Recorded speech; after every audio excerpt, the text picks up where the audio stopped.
What is going on, everybody? Welcome back to another podcast episode here on Met Central. This is Met Central Podcast episode 99, the Turk Wendell, the Taiwan Walker episode, the Wayne Gretzky episode for any of you hockey fans out there.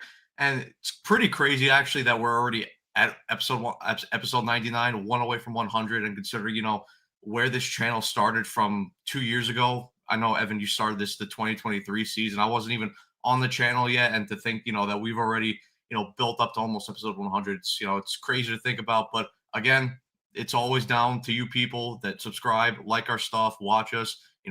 If you guys weren't here, we wouldn't be either, and we always do this stuff for you guys, and to keep you guys entertained. But anyway, guys, we got a lot to jump into this podcast episode. Obviously, we haven't done an episode now for, I believe, 2 weeks, but we did have some big breaking news from the last couple weeks. Obviously, 2 weeks ago, you got the Brandon Nimmo, Marcus Semien trade. And then last night, in case you guys didn't catch that, because I don't think we're going to cover it too much in this episode, considering that we did a whole 45-minute stream last night. We covered the Mets signing Devin Williams last night for 3 years, $51 million.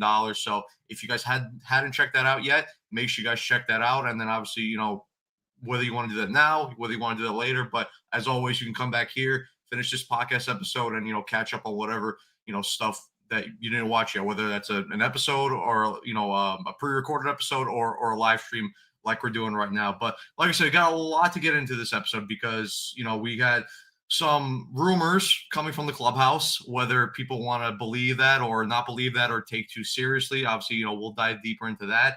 Kodai Senga doesn't want to be traded, but buddy, I've got some bad news for you.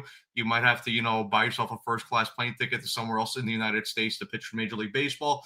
We have the coaching staff finally was finalized. I know we've had a couple episodes now where we've gone over the multiple hires, but finally we have our full coaching staff. We'll go over that, give us our full thoughts, and see what you guys have to say in the comments as well.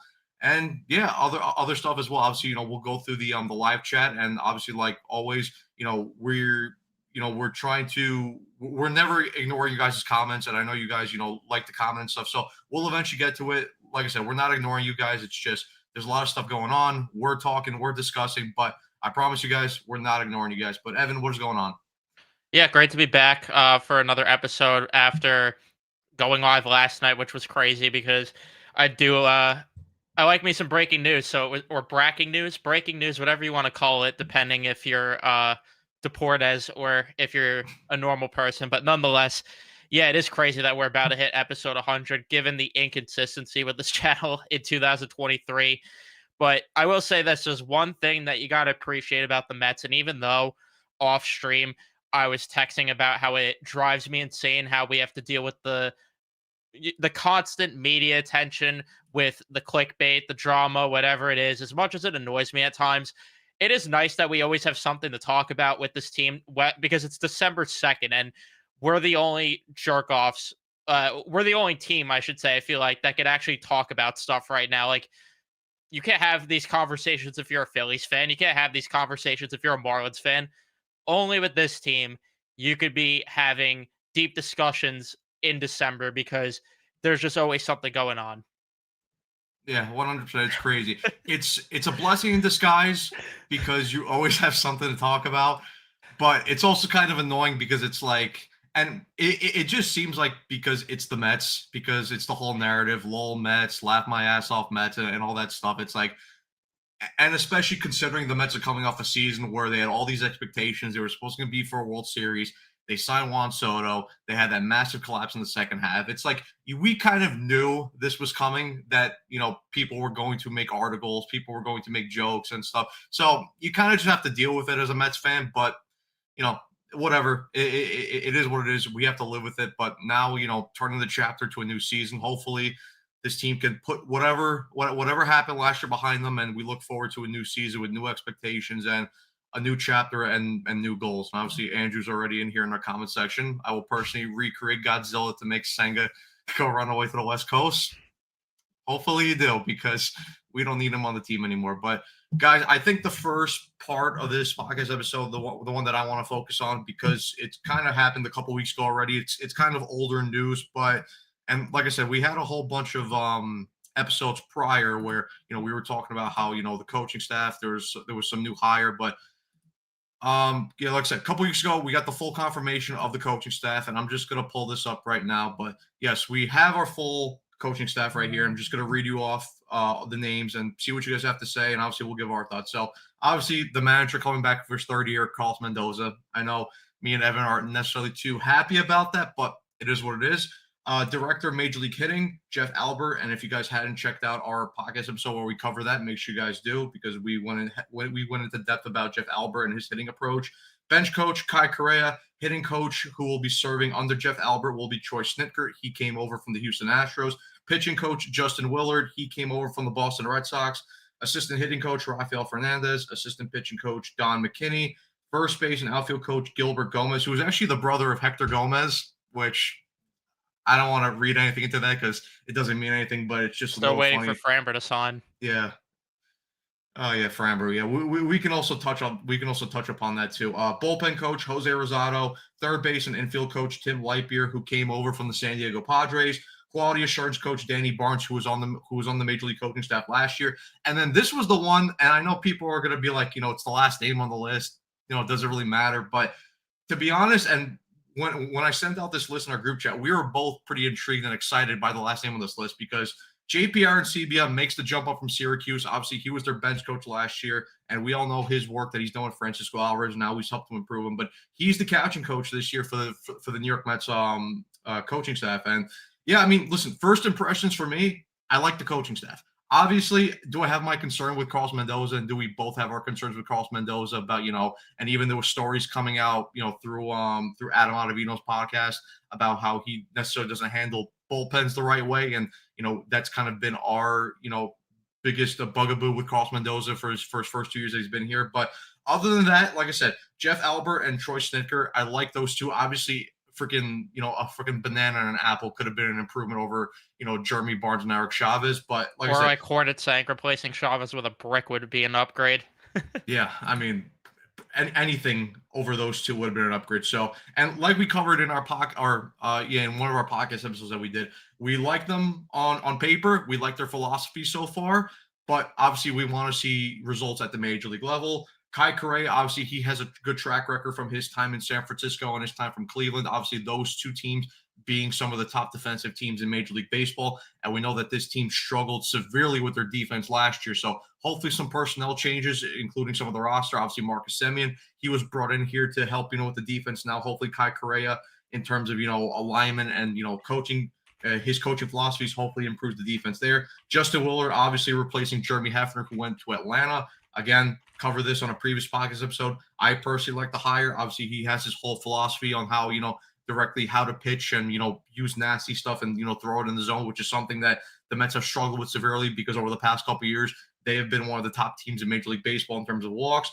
And then obviously, the assistant, the hitting coaches in terms of Fernandez, McKinney, Gilbert Gomez don't really have too much. And then obviously, Tim Lightbeer, being the third base coach, don't really have too much, thoughts about that. Hopefully he's just better than Mike Sarba and he actually knows when to send guys and when not to send guys. Gilbert Gomez obviously has his work cut out with replacing Antoine Richardson because we all know, how well Antoine Richardson was a coach at first base, and we know the improvements he made in terms of how the Mets stole bases and in terms of how, individually some players like Juan Soto managed to steal more bases than, basically double throughout his whole career. And then, like I said, JPR and Sebia, and I think we'll talk about a little bit about that, but that's the one guy that I really am intrigued about this coaching staff because, like I said, we all know the work that he's done with Francisco Alvarez and the fact that he got promoted up to the major league level. We were even having some talks earlier in the season that we were maybe saying, give the guy an interim role as the hitting coach at the major league level, just in case if you were to fire a guy like Eric Chavez and Jeremy Barnes. But the fact that he's up here now and he's going to work closely with Alvarez and Luis Torrens, that makes me feel a lot better about Alvarez's progression coming towards, into next year and then the following years as well. Yeah, definitely with you on that part because not only could he help him out with just his defensive game, which we've clearly seen improvements when he was sent down to the minor leagues during the season and, during his rehab stints as well throughout the season. It's also not the worst thing that he gives some hitting advice, considering what we've seen from him in AAA. So you get a good voice there. And I'd imagine that they had conversations with Alvarez and I don't know again, I'm not in the room or anything, but I'd imagine they had conversations and Alvarez was like, yeah, get this guy on the major league coaching staff. And we have to remember, Alvarez is still only, 24 years old. There's still plenty of room to grow here. And having someone like that, I don't know if it booed me off with what I was saying, but having someone like that on the staff really could help him out going into next year. In terms of the rest of the staff, like you said, it's really just the jury's out until we see these guys perform in the box and on the diamond in general to see if there's improvements. Obviously, like you said, the Antoine Richardson thing, which, fuck that guy for leaving for the Braves. But either way, um, we'll see how things go in terms of the stolen bases. It's up to the players, in my opinion, at this point. Like, I'm kind of past the whole thing where, again, we've talked about it before. They could still apply some of the tips that Richardson gave them to help with the stolen bases. If we see regression, then it sucks, but it is what it is. These players are going to have to learn on their own how to improve at the game. And Gomez has his work cut out for him, like you said. In terms of the hitting coach thing, because that's where, obviously the biggest opinions come in outside of the manager. I like that there are layers to this hitting coaching staff because you don't have this whole thing where, and we said this time and time again, you can't have the co-hitting coach thing. You could have multiple hitting coaches, but they can't be labeled, co-hitting coaches. You have your director, you have your main hitting coach, and you have your assistant hitting coach. That's the way these guys should be labeled, so you know who the top dog is. So Eric Chavez isn't here saying, I'm the top dog. Jeremy Barnes isn't trying to be the top dog. And then you have this problem where there's too many voices for these guys. As for the rest of the staff, I mean, Willard, I don't know if he had any part of Aroldis Chapman having his revival this past year. If so, that intrigues me a lot about having him come into the room here, especially with a guy like Devin Williams coming off a down year and Command being part of the issue there. So if he played any role in Chapman improving, that's at least a good sign. And yeah, I mean, in terms of the last two names that stand out, obviously Kai Correa. I was still surprised, and I said it at the time, that they didn't go a different direction with the bench coach in case Carlos Mendoza needs to be canned at the start of next season, which hopefully not, considering, I don't want to look at the schedule in the offseason, considering other teams haven't made moves. But given what I think the teams that they're going to face early on are going to be, the Mets have a relatively light schedule. But I was surprised they went in that direction with Kai Correa. We'll see if it's a good hire, having a young mind in there. And maybe he is ready to be the manager if Carlos Mendoza needs to get canned. And then obviously we have to see what happens there with Mendoza, which I have my questions. But the good news about this is the staff is different around him. There is now no excuses for him. He is the last man in the line of fire in this regard. And I want to see better management from him. We'll obviously have more conversations if Edwin Diaz is back in terms of like deployment there, because that's been the biggest issue. And the one thing that I did like hearing from Ottavino, and even though, well, fuck that guy, he sucked here, there is something to be said about how he still was on the team and in the clubhouse. I do take value to what he said in terms of talking about the mismanagement of the bullpen. I think some of it is unfair, the criticism, but I also think some of it is fair. So that's where my biggest issue is with him, and we'll see what happens in that regard. You could argue what Hornet's saying is true, that he got lucky his first year. Last season went to shit. 1 year where things went right, 1 year where things went bad. Let's see what year 3 is going to be. No, 100%. Mendoza, he's in a spot now where no excuses. No excuses. Obviously, when you look at the first year, he came in as a rookie manager. There was little to no expectations in terms of what this team, at least what the goal of the team was, because obviously, if we remember going back into that 2024 season, it was supposed to be a transition year. And looking at how that season started with the fact that, there were 11, 12 games under 500 after that Dodgers series. And then you had the whole Jorge Lopez throwing his glove into the stands. And, it looked like that this team was dead in the water. But obviously the big thing, and obviously we'll get into this more when we get to the whole Clubhouse discussions and the story that came out from the New York Post and Mike Puma. And this was something that we talked about heavily last season, was the lack of veteran leadership in that clubhouse, with the fact that they lost JD Martinez, the fact that they lost Jose Iglesias. He ended up going to sign with the Padres in San Diego.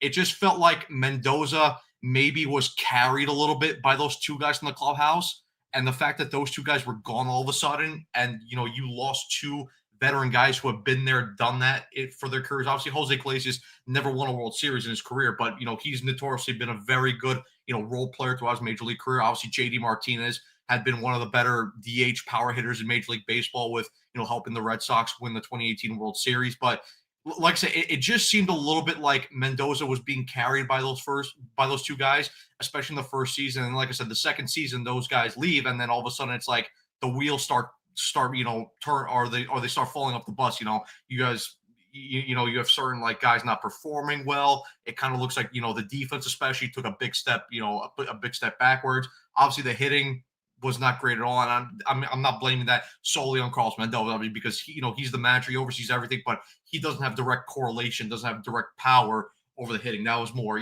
Chavez and Jeremy Barnes, and those two were just incompetent at their jobs. But yeah, like I said, the fact that now pretty much everyone from this coaching staff is brand new, Mendoza's got no excuses. He needs to go out there and he needs to show why he's the right guy for the job. And even David Stearns kind of has his neck out on a little bit, because this was his guy. He chose this guy, and he could have fired him this season. There was every reason to that. Mendoza should have been out of a job, but he said no. We trust in Carlos Mendoza. I trust in Carlos Mendoza. This is my guy. I hired him for a reason. And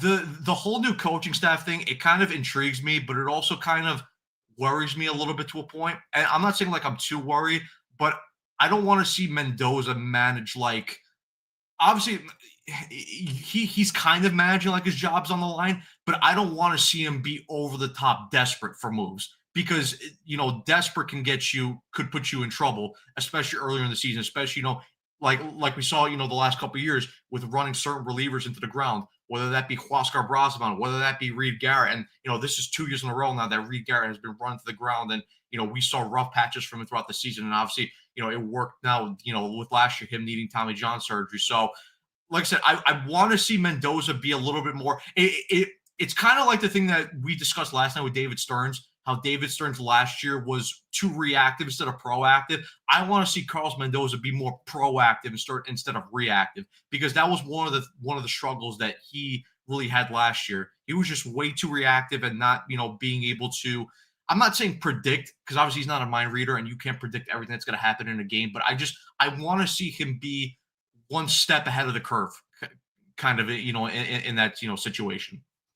Yeah, and I also just want to see more accountability from him, because that's something I feel like was lacked a lot last year, just in general with this team. And a lot of it falls on the guy that is running the ship there, because how many times was he saying in the post game, and I get it that it's different when you're at that podium, when you're talking into the microphone versus as a fan where you don't want to be too reactionary, but there was too much complacency, I felt, at times with Carlos Mendoza, where there were times, hey, you need to call guys out. Hey, you need to bench guys like that. I forgot who they played, but towards the end of the season, Brett Beatty just makes two boneheaded mental mistakes, especially that one where he's leading off second base and gets picked off in that home game.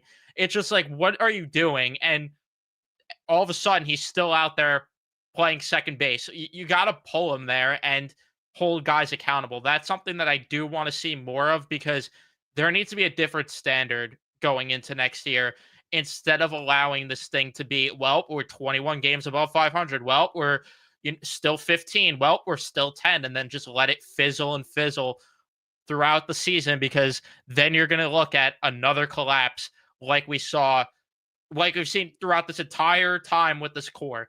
The one thing that I will say that I should say worry about with the coaching staff, but I do question is, are we going to see a scenario where he's getting masked by the rest of the coaching staff now?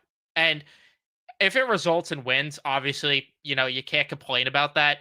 But I just don't want this to be the thing, and I'm going to bring football into this because of I'm seeing it with my team right now with Nick Sirianni, how he's just the CEO guy and doesn't really do much outside of throw the challenge flag and yell at the refs, whatever. Like, I just don't want it to be that scenario where he's getting masked for his flaws.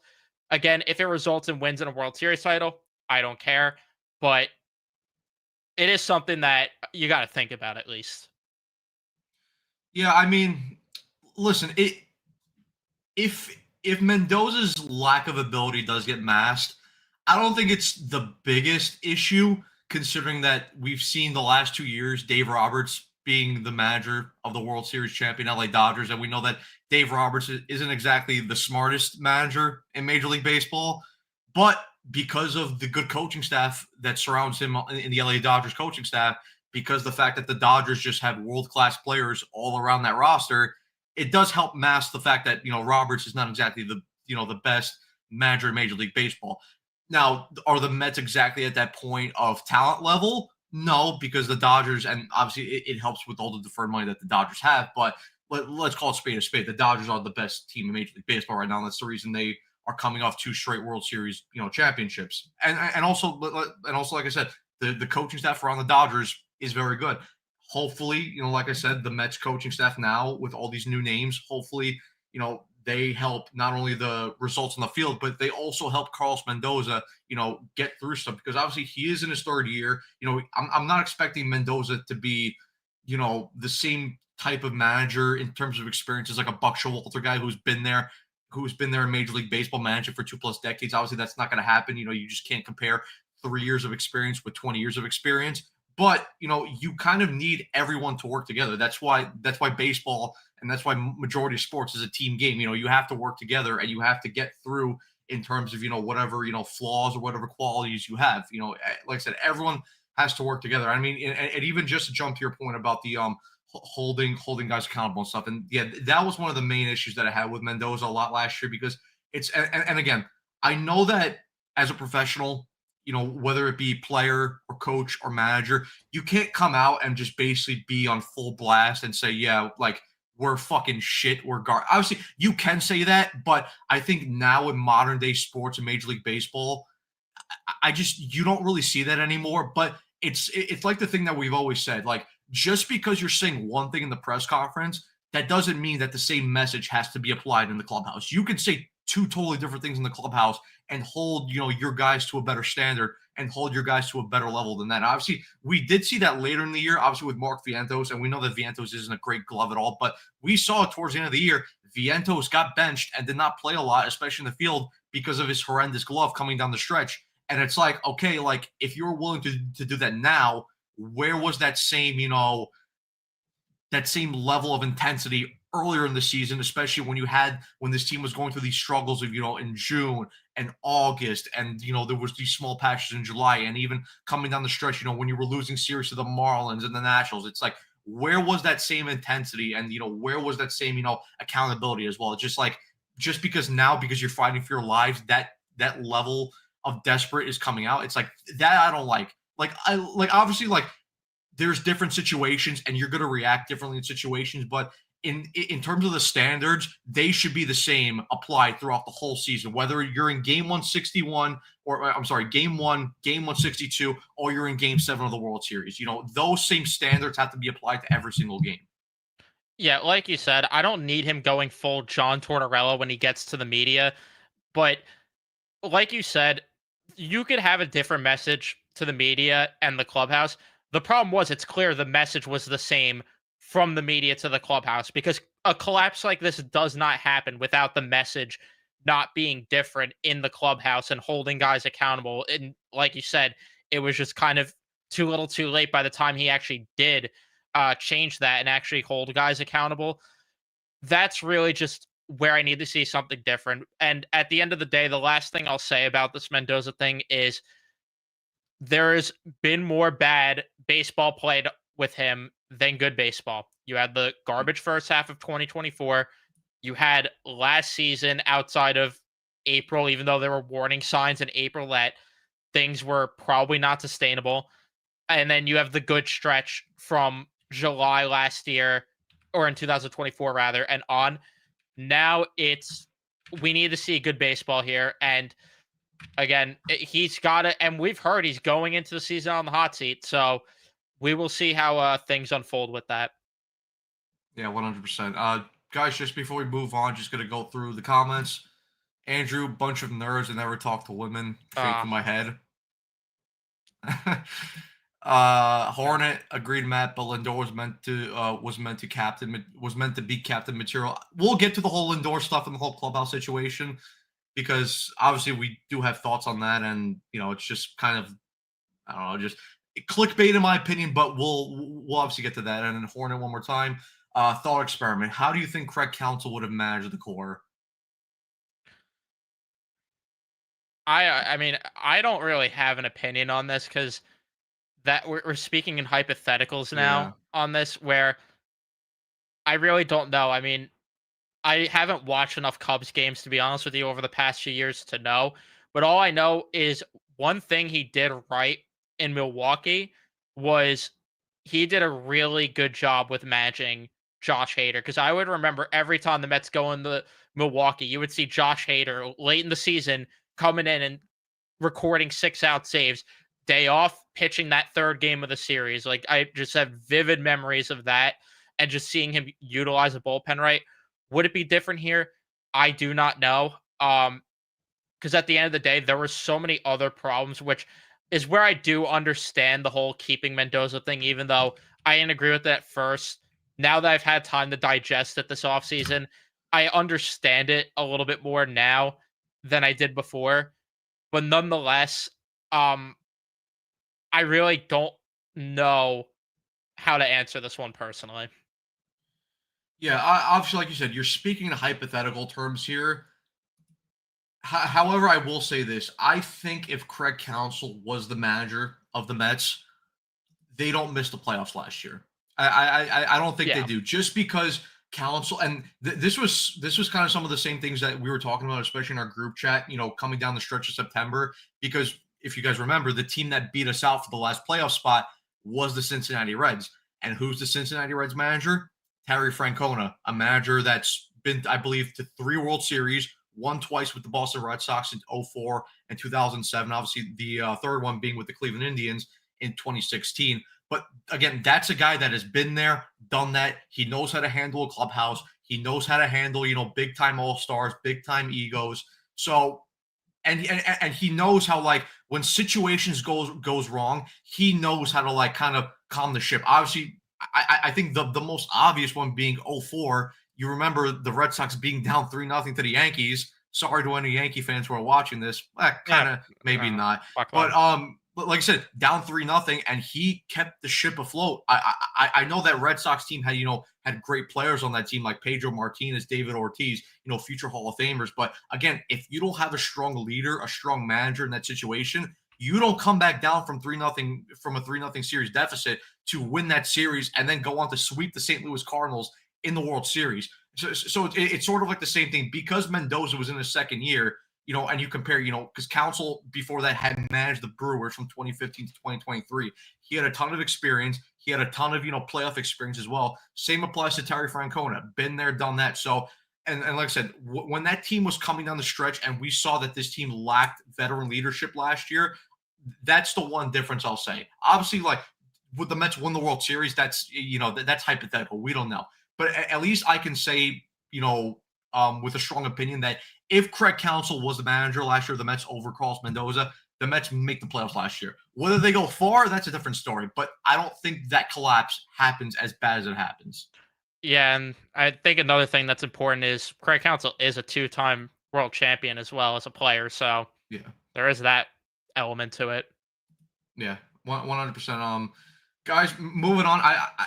I think I briefly want to touch upon because the Marcus Semien acquisition a little bit more. I know we had a big a big episode, a big live episode with Carson and Andrew over at Mets Weekly. If you guys hadn't checked out that live stream, make sure you guys check that out because we went very in depth with the whole trade that went down a couple weeks ago. But In depth indeed. What happened? In depth indeed. Very in depth we went, discussing concessions, jersey sales and all that other stuff. Dogs. Not just the player on the field, but I can't lie. And I know you've already bought a jersey, a Marcus Semien jersey, so I know you're very excited for the acquisition. But I can't lie. And don't get me wrong, I still have the same opinion that I want to see what the rest of the offseason holds for this team, and I want to see what the next move is in terms of what the next big bat is in terms of whether that's a guy like Pete Alonso coming back or a guy like Cody Bellinger. But I can't lie, I'm liking each day passes. I'm liking the Semien deal a little bit more. I don't know, like what are your thoughts on that? Yeah, I mean, I feel the same way that I did when the trade went down, to be honest with you. Obviously, I still want to see what else unfolds. We still have, like I mentioned yesterday, even we still have a lot of checkpoints that we have to go through throughout the offseason. But I value the fact that you bring in a guy at second base where there is not a lot of options out there. Your other options at second base, you either keep Jeff McNeil around, which God help us no, especially after the story that we're going to get into later. Um, Ketel Marte, which who knows what prospects you'd have to give up to get him. And not only that, you have other priorities where you have to move prospects. So I just like the idea of bringing in a gold glove second baseman when there's not a lot of options at second base right now. And I think his bat is going to play good in Citi Field. And I think, again, there's something to be said about the fact that he is going to be with a coaching staff that preaches pulling the baseball. And what is Marcus Semien's hitting profile? Pulling the baseball. I think you're going to see, again, I am not going to sit here and tell you that Marcus Semien's going to be the MVP player that he was at one point. I would be lying if I think that he's going to be that. But I think you're going to look at a positive WAR player because of the glove. And I think you're going to look at a league average bat. And if you get that in the 6 or 7 spot, 6, 7, I know, so funny, right, guys? If you get that in that part of the lineup, that is good production. Again, considering what second base is right now, because look around the league, what second basemen are elite? Jose Altuve and Ketel Marte. And Altuve had a down Yeah, year too. and, Outside of and, that, and he's getting up there in age too. exactly. Outside of that, who is truly elite at the position? Not a lot of guys. Like right after those two, it's a huge drop off to a bunch of league average players, which is where I would profile Marcus Semien. And Jeff McNeil to me is in like a tier or two down from that. And given the fact that, and like you said, just given more information, which I don't want to touch too much on the Lindor thing, but you need a better double play partner 100%. for Marcus Semien. And the biggest thing is I didn't even know it until the Texas Rangers tweeted it and everything that he was the captain of their team. You bring in a leader for a team that desperately needs leadership. That to me is a huge win as well for the clubhouse. Yeah, 100%. There's a lot of stuff that I kind of want to touch upon with the Semien thing, but I mean, like you said, the strong defense, the strong glove at second base, that is something that this team desperately needed because obviously, like I said, we'll touch upon this when we get to the whole New York Post story between Lindor and McNeil and Juan Soto. But it was clear, and even Carson, friend of the show on Mets Weekly, make sure you guys check out their channel as well because they do a great job, as well as Andrew in the comment section and as well as Frank.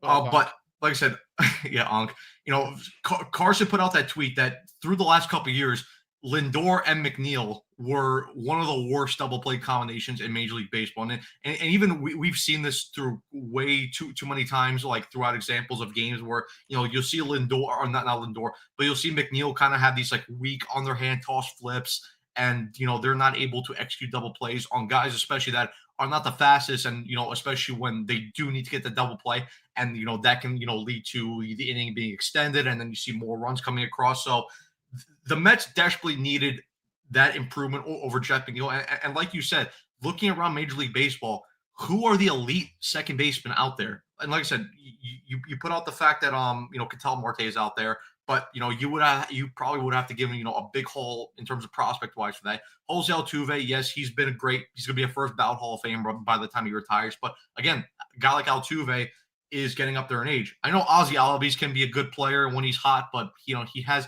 kind of been inconsistent the last couple of years. I don't know if anyone's too scared about a guy like Bryson Stott, but I mean, listen, Phillies fans might like him a little bit more, but Insert the that's their LeBron opinion. gif.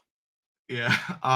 I know Mookie Betts can play second as well. He's kind of transitioned more from outfield to the up the middle infield spot, whether that be shortstop or second base.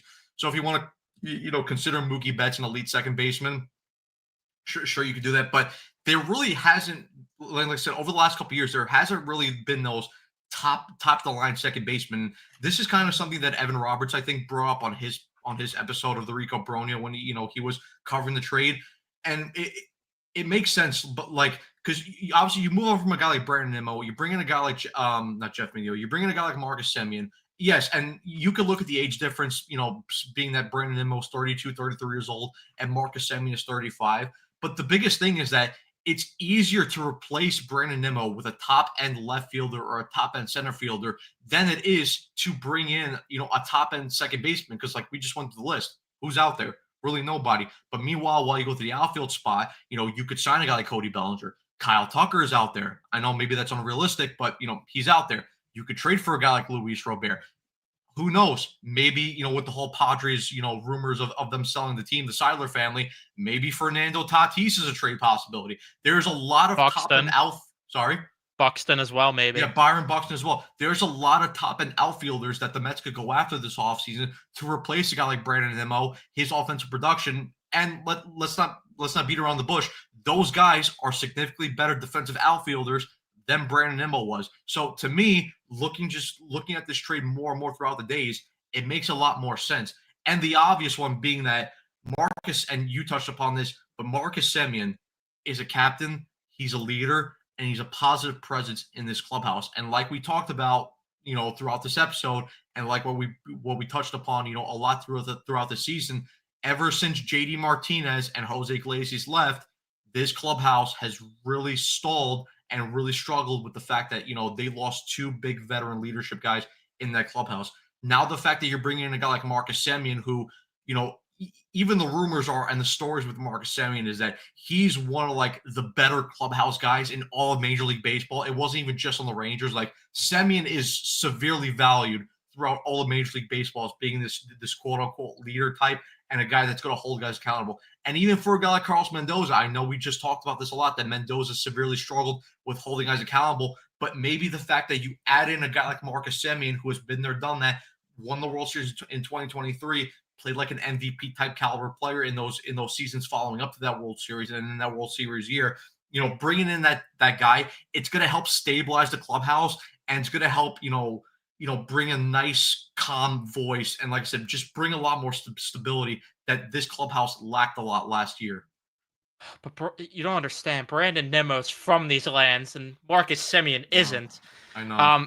All jokes aside, though, I do want to go back to the tweet you were talking about from Carson, because there were people replying to his tweet. Well, the Texas Rangers are on that list too of teams that struggle with double plays. Yeah, well, I think we need to look at the context of that, and the context being Corey Seager did not play a full season. In terms of who played shortstop besides Corey Seager for the Texas Rangers, do you know who got the second most games at shortstop? Was it Josh Smith, I think? Josh Smith. And you know what his OAA was this year? Let's go under 40. -5. Oh. And he was in the 12th percentile in OAA. So he was, to put it as a certain someone said, he wasn't great. So it wasn't great. He was not great at all last year. So you'd have to imagine that affects Marcus Semien in terms of turning double plays as well. And just in general, I mean, the Texas Rangers just had a really weird year last year. But nonetheless, it's clear that you're getting an upgrade. It's clear that you're getting an upgrade both on the field and off the field. So, and again, I think that he's going to surprise Met fans and be a better bat than people think. That's the most important thing about it. And Brandon Nimmo, there is regression. Like I've said as well, do you want to deal with the headache of Brandon Nimmo going through this identity crisis at the plate? Because I want to remind everyone, as much as I like Brandon Nimmo, and we all do, because of how much he embraced this fan base, embraced this team and everything, I want to remind everyone how much we were pissed off with him in May. I want to remind everyone how much we were pissed off with him in, I think, July or August too, when he just went through these slumps nonstop. It was the Keandre Miller thing where it was peaks and valleys with him over and over again. That defined his entire Mets career, honestly. And I get baseball is a game of ebbs and flows, but I just want to remind everyone about that while we're losing our shit about losing him. Yeah, 100%. And this is something that, and I like this comment every time Frank brings it up on Mets Weekly. Like I said, make sure you guys check them out. But he always talks about, and he's right, the fact that the Mets have way too many of the same type of hitters. And when he brings that up, he means that in terms of leadoff guys and top of the lineup guys, because like you said, Brandon Nimmo over the last couple of years, he's had an identity crisis with the fact that the Mets have brought in other top of the line hitters like Lindor, like Soto. Obviously, Pete's been here for a long time, but the Mets have had these top of the line hitters where you say, okay, you guys like Soto, like Lindor, you guys are going to the top of the lineup. But we all know Brandon Nimmo's best attribute throughout the last couple of years, especially earlier on in his career, was when he was a leadoff guy, when he was drawing walks, when he was putting the ball in play, and when he was being patient at the plate. But ever since he's been kind of, bumped down the order to a little bit, and we've even seen it the last like 2-3 years, where he's had to, hold the hold the four spot in the lineup. Like Brandon Nimmo is not a cleanup hitter. He's just not, and it doesn't fit his it doesn't fit his identity, and it doesn't fit his role to the best of his abilities. And that's where you saw that identity crisis happen. So I think the fact now that you're bringing a guy like Marcus Semien, who he knows coming in, he's not going to be the top of the lineup bat. He's going to slide more into that 6-7. Yes, I know, haha. He's going to slide more into that range, even maybe the 5 spot, depending on how the rest of the lineup shapes out. In terms of, does Francisco Alvarez take that next step, and does he become that hitter that we all know he can be? And hopefully under this new hitting regime, he can take that next step. But that's also the thing that I wanted to bring up too, because if you guys didn't watch the Marcus Semien press conference, one of the things he talked about, especially because I believe, I forgot which reporter it was, but they kind of talked about his offensive struggles the last 2 years. And the thing that Semien brought up was he was very excited, and he named these two guys by name, that he was very excited to work with both Jeff Albert and Troy Snitker. And like Evan brought up before, and like we talked about it on the episode where we talked about the trade between Lindor and Semien, what is the hitting philosophy of guys like Troy Snitker and Jeff Albert? Pulling the baseball, pulling the ball in the air. And what does Marcus Semien typically like to do? Pull the ball, put the ball in the air. So, and listen, this was like what Evan was saying. I'm not saying that Marcus Semien, and we're both not saying that Marcus Semien is going to return to MVP level, Marcus Semien that we saw in 2022 and 2023, and like his short time with the Blue Jays in 2021. But if you're telling me from Marcus Semien that you're getting an elite average, an elite glove at second base, plus like a 750 OPS, like a 255 batting average, a decent on base percentage, and a guy that's hitting anywhere between 20 to 25 home runs and is driving in anywhere above 70 RBIs a year, I mean, you take that out of Marcus Semien. Yeah, I mean, I would even take a 720 OPS out of him. And I also want to remind everyone that Marcus Semien has never really had good, because everyone pulls up the Savant page, and Marcus Semien's never really had good under the hood sort of stats, if you will, to back up that, oh, well, like this is just who he's been. And again, the fact that he already has spoke, it seems like, to Jeff Albert and Troy Snitker is a huge plus, because Eric Chavez was told you have to do your job by Lindor. Meanwhile, these guys already communicating with their players so much better than Chavez did throughout his entire tenure. I digress. But yeah, just having him towards the lower end of the lineup, I think is going to be huge for this team. And again, given the fact that there's not a lot of good second basemen in the game of baseball, this is a clear-cut upgrade. And I also want to bring up one more thing about the tweet from Carson as well, because people point out, oh, well, look at where the Texas Rangers are on the graphic. Yeah, well, Marcus Semien also didn't play the full season. So there's, again, context to this as well. And that I completely disagree with what Miles is saying in the chat, that Semien was only good in Oakland. No. That is just not true at all. He was a big reason why the Rangers won the World Series in 2023. He's a big reason why the Toronto Blue Jays, he was an all-star for the Blue Jays in 2021. So I completely disagree there. And the biggest thing about him outside of last year, and knock on wood here, he logs a lot of games for you. And that's the thing that I like the most. I think it was just a freak accident. I think a foul ball went off Yeah. his foot or something. And that's what it was with the injury. Outside of that, he typically is on the diamond every single day. And again, if you could get 25 home runs, 20 to 25 home runs, you get like a 240 to 250 average, a 720 OPS. I think all of us are happy.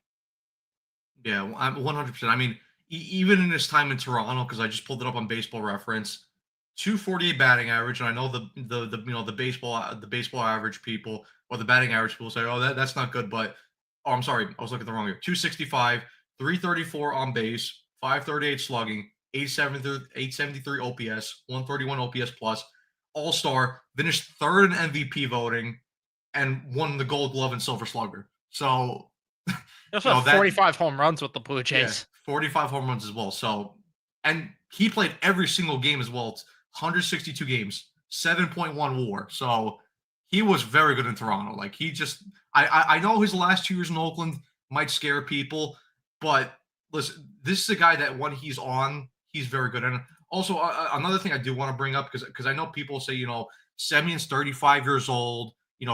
He's not really going to be able to turn it around. Like to be back to where he was in his full MVP thing. And again, I'm not saying that Semyon has to go back to his full MVP caliber form, but and this is something again that Evan Roberts brought up on the Rico Bronya, who now think about it this season. Who was a guy that struggled kind of the last 2 years, was older in the same kind of age range as Marcus Semyon, had an all-star level year this year, and was a big reason why his team went far in the playoffs. Can anyone give a guess who that guy was? It was George Springer. George Springer. And just reading off Springer's numbers in 23 and 24, 258 average, 327 on base, 405 slugging, 220, 303, 371. You go to this year, 309, 399, 560. That's an OPS of over 900. And then, like I said, you look at Semyon's last 2 years, 237, 308, 391, 230, 305, 364. Again, I'm going to repeat this, and this is something that Evan says, well, we're not expecting Marcus Semyon to go back to MVP level form like the way George Springer did this year. But if you can just get the fraction of that, league average, 750 OPS, even Evan brought up 720 OPS. But if you can get that along with the elite level defense at second base from Semyon, and as well as the veteran leadership in that clubhouse, that is more than we're asking for out of Marcus Semyon. And if he can do that, this team is already better than what they were last year. And that's not even talking about the fact that the Mets could go out there and make a big, offensive acquisition in terms of Cody Bellinger, Kyle Tucker, bringing back Pete Alonso. And I get what you're saying, Hornet, about the Dodgers, but I also ask you this, and I get that we're gonna get blinded because of what he did in Game 7 of the World Series, but who's the better player, Marcus Semyon or Miguel Rojas? It's Marcus Semyon. Like I get what your point is, but it's also unrealistic. And again, this is where I get it's tough to look at it this way because I struggle with it at times too. But the Dodgers, it took a while for them to get to where they are. And the Mets are still building their way up. And again, if Semyon's hitting in the lower half of your order, I don't think that's bad. And we'll talk about more options as well for this lineup because there was a name that intrigued me that came up today.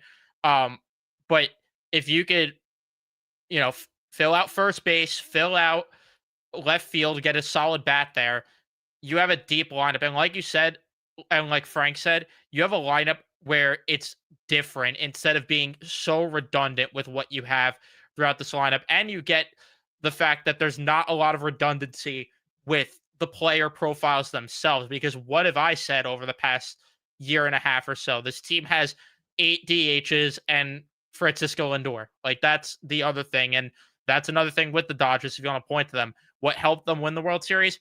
Good defense. What's Marcus Semien going to bring? Elite defense. And this is another thing. What also do the Dodgers have? A good coaching staff. When you have a good coaching staff and when you have good coaches, you can get more out of players that maybe you don't have the highest expectation of. I mean, look at I know he's gone, but again, look at what Antoine Richardson did with Juan Soto. Who thought Juan Soto was going to steal 40 bases last year or close to 40 bases? Because I didn't, but he ended up getting there. So it just shows you the fact that and again, like the Dodgers have shown that ability to take, middling level players. Big example, look at the 2024 trade deadline, and this is a name that's going to give us PTSD. Look at Tommy Edman. Who thought Tommy Edman was going to give that type of production for the Dodgers going into the playoffs last year? But because the Dodgers have such a good coaching staff and the fact that they have good players surrounding him and the fact that they put him into an environment that helps him succeed, that's where you saw Tommy Edman take that next step. And, he fucking torched us in the NLCS and was a big reason why the Dodger team won the World Series. Look at an example with the Milwaukee Brewers. Last year, Andrew Vaughn was single-handedly probably one of the worst players in MLB playing for the White Sox. Goes to Milwaukee and all of a sudden turns into like one of the better hitters in Major League Baseball. And again, I'm not saying that's sustainable for over a long period of time, but in terms of Major League Baseball, you kind of need those hot stretches from players, especially when you get into the playoffs. So, like I said, hopefully with the fact that this new coaching staff and the fact that you're bringing in these better players around it, because like I said, everything, it's a team sport. Everything works together. It's like a machine. You need every single cog in the machine to work. And hopefully the fact that we're seeing improvements now to the player personnel, to the coaching staff, hopefully now that just, and it should signify and show that the Mets are just a better team when they actually take the field.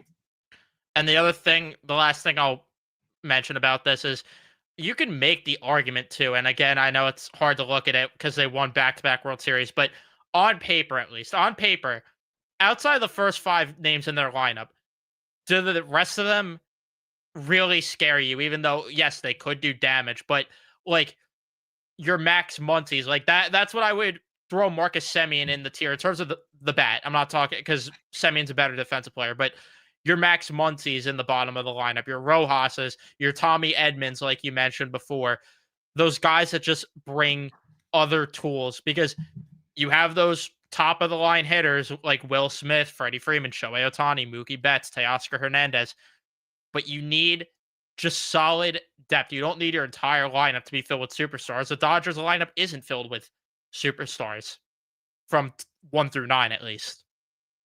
Yeah, 100%.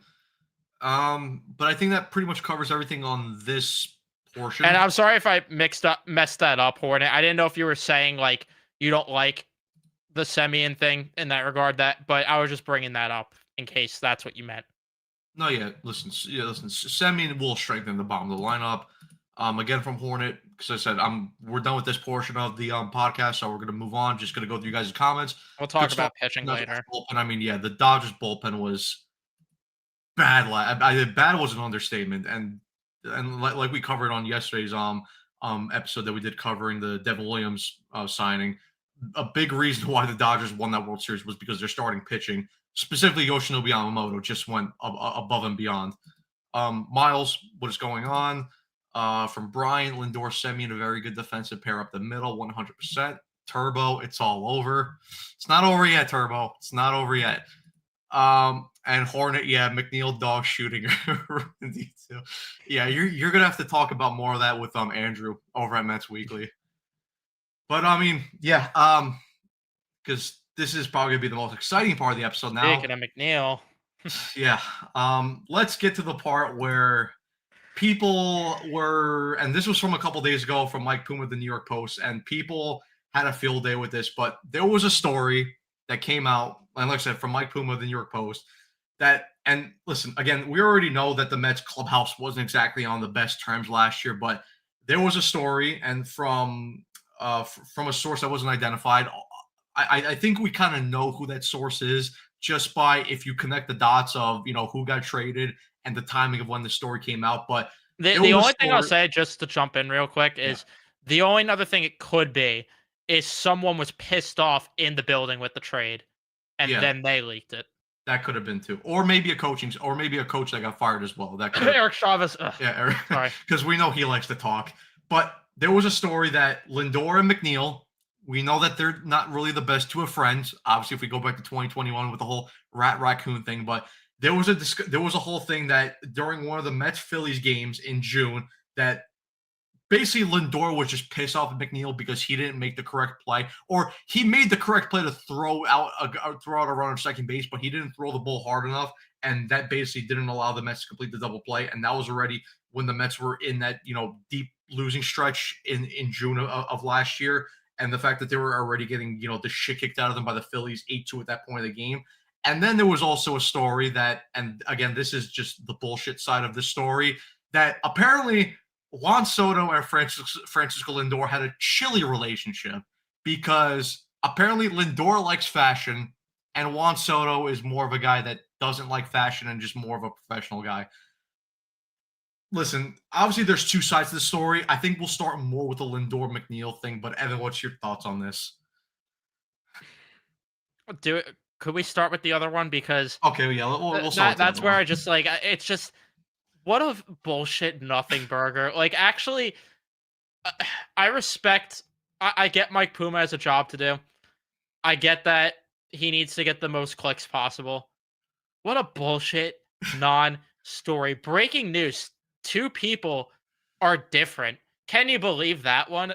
I really cannot believe that. Breaking news.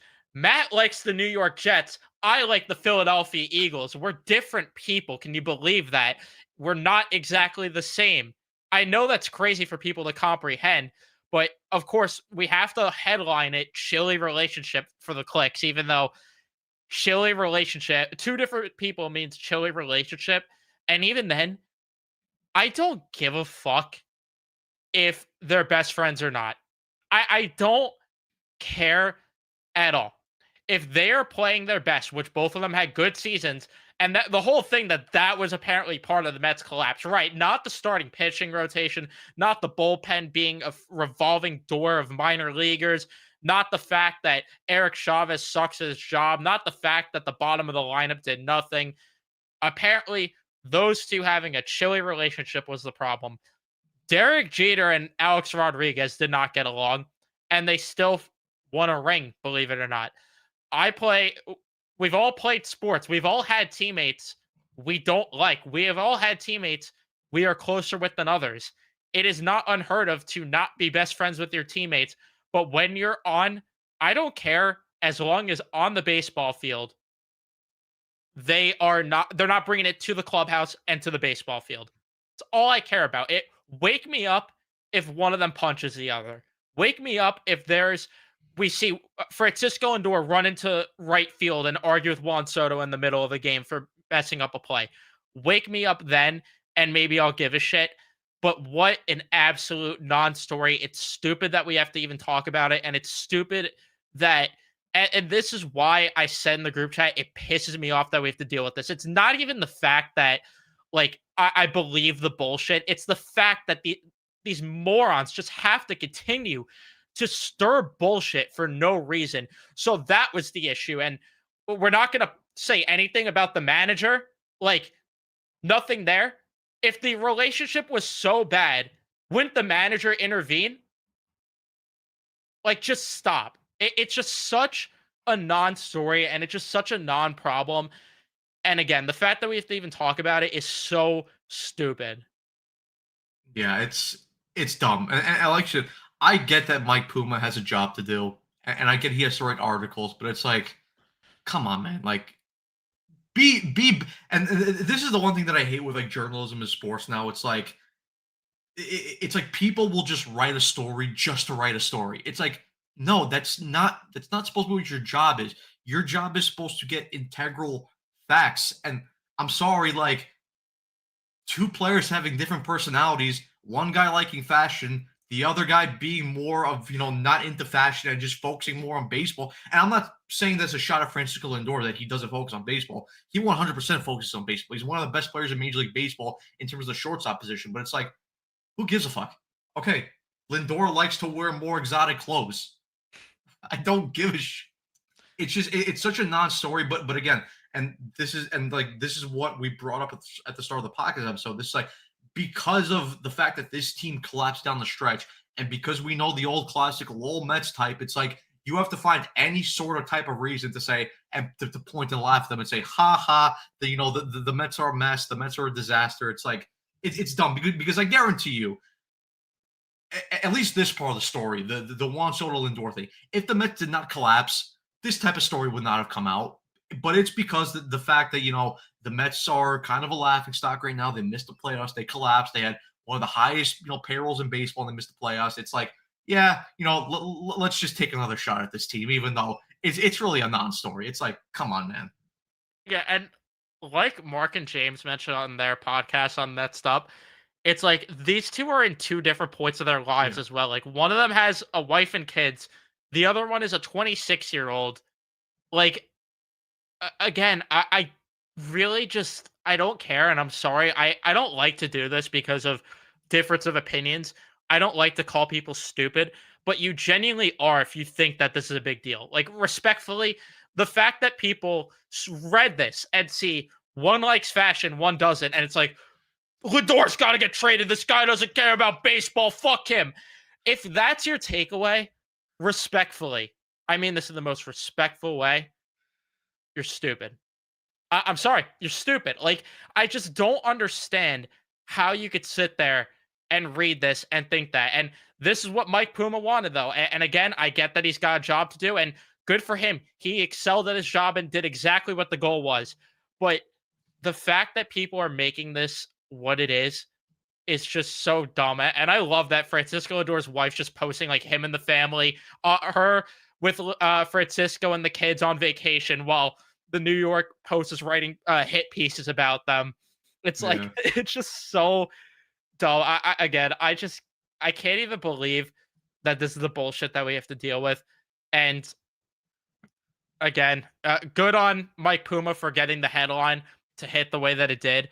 But my goodness, what an absolute not sorry. Like, yeah, does he want Lindor and Soto to arrange a shopping date? Like, Yeah. Do they have to hold hands and like hug each other and give them a kiss on the cheek? Like, is that what they want? I don't know. I just, and then of course you have people. Oh, look at this. Juan Soto doesn't follow Lindor on Instagram. Okay, Pete Alonso didn't follow half of his teammates on Instagram. Is Pete Alonso an issue now? And the funniest part about this entire thing to me is the same morons that are saying trade Lindor and the same morons that are saying he doesn't care about baseball and whatever else, they're the same ones that they're defending Juan Soto now. When I guarantee you, these are the same people in April that are like, oh, Juan Soto took the money and dip. He missed the Yankees. He hates being here. These are the same exact morons. And I'm sorry, like, click off the show if you genuinely believe this bullshit. And again, this is something that I've always talked about in terms of being angry at the team. Guys, like, listen, I get that people are angry about what happened last year. I'm not happy with it.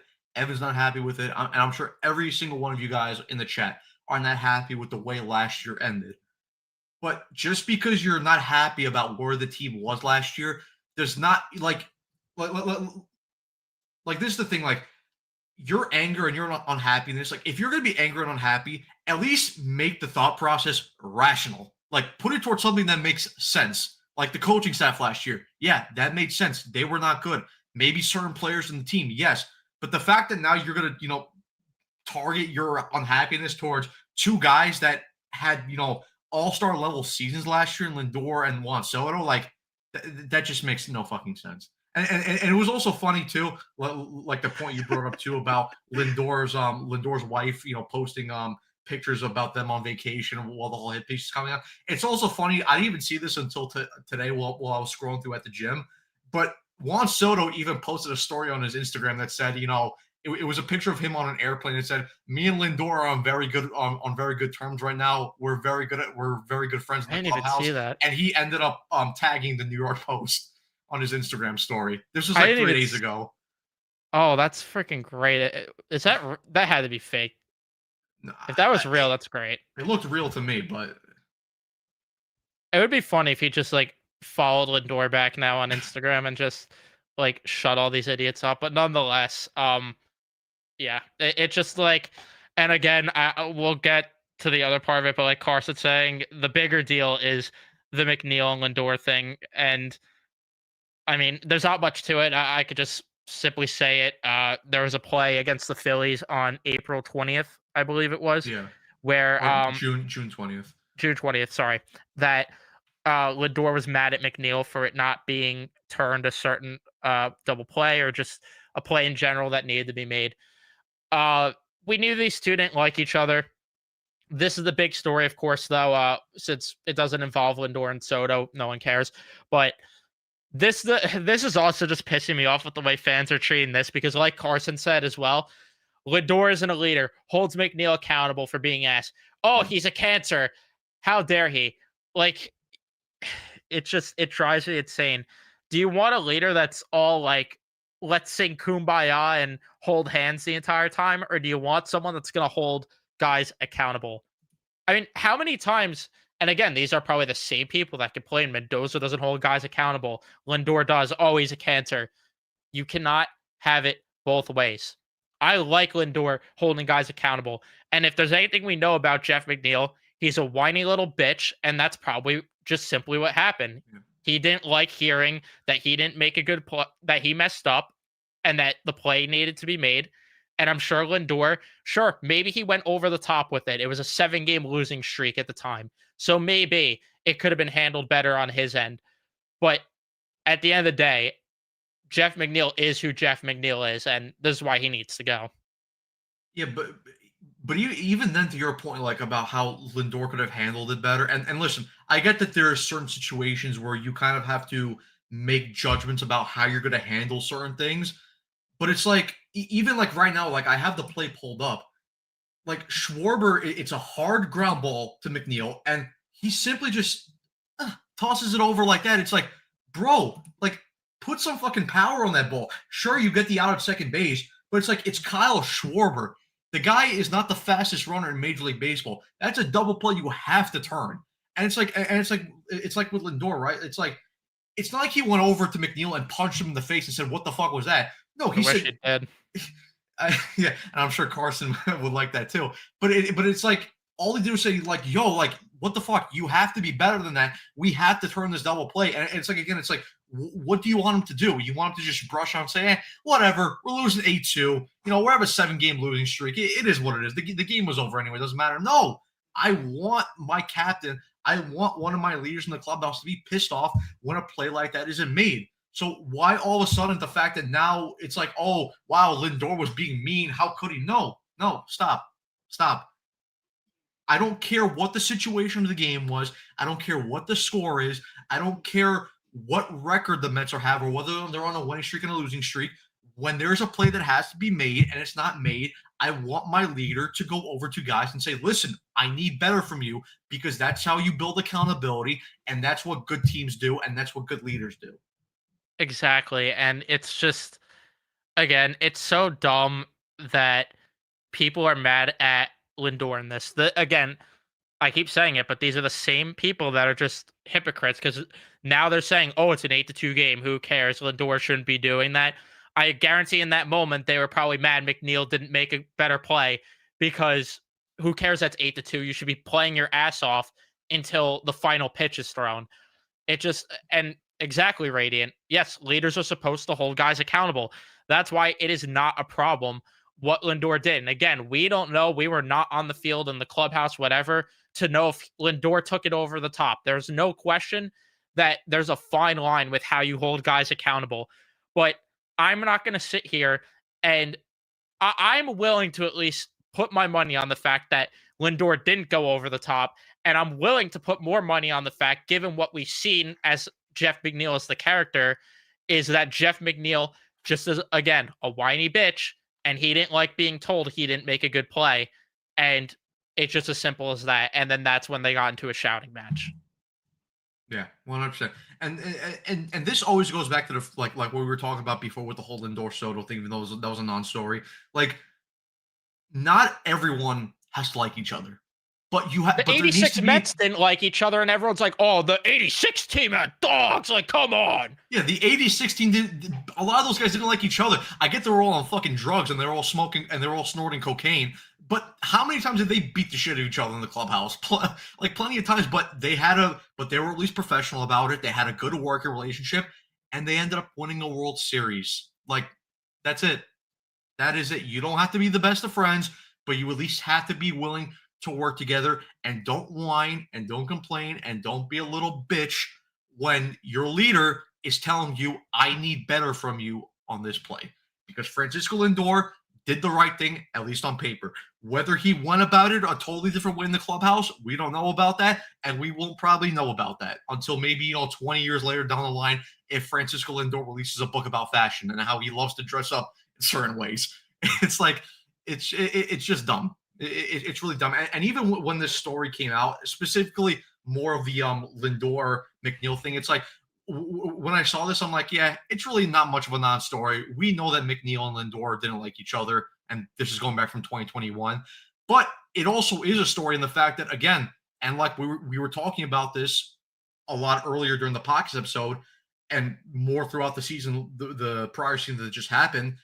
It just, again, it shows that this clubhouse needed a change in culture, and it needed a change in personnel. And now that you're going to replace a guy like Jeff McNeil for a guy like Marcus Semien, who's a guy who is professional, won a World Series, one of the better defensive players out there, and again, like I said, one of the better clubhouse guys in Major League Baseball, all of a sudden your clubhouse and your team goes up levels. And again, this is just one of the reasons why Jeff McNeil needs to be traded. And it's looking like he's going to get traded because Jeff Passan even put out a tweet today that there's an 80% chance that Jeff McNeil is going to be traded, which it's probably more, but you can never really say 100% chance.